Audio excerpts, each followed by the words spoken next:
Candidate who found his voice. He was telling African Americans they weren't black if they didn't vote for him.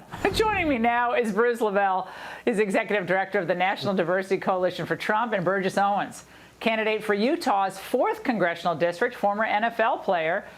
Bruce, now we're supposed to believe that Biden now is some sort of hero when it comes to race relations.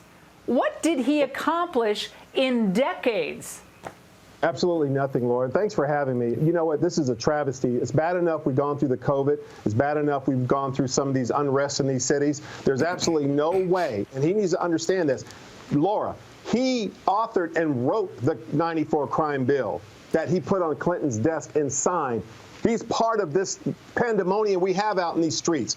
Both years, 4 years with Obama, 4 years before, 4 years with Bush, 4 years before that, no one put anything on the table and addressed this prison reform. President Trump did. President Trump went out there and did the most aggressive prison reform in the nation's history. He knew that there was a disconnect in the black community, Laura. He knew that there was a disconnect in black generational wealth. Guys who look like me, who build businesses in the South, in Atlanta, who a good friend of mine just got rioted Friday and lost everything she owned, who are black business women owned, who actually support the president, says, Bruce, please don't mention my name. I don't want no one to attack me. I said, don't worry, we got you. They're not short memories, Laura. We just came out of the lowest black unemployment since 1972 in my lifetime. We have a president that stood up in May 4th and said, hey, we're going to protect the pastor's pulpit. As soon as he got elected, and as soon as he took that oath and he raised his hand, he says, we don't worship government, we worship God, and took that stroll over there to that church, that burning church, that all those people looked around and just let it burn, and he held that Bible up and said, in God Almighty,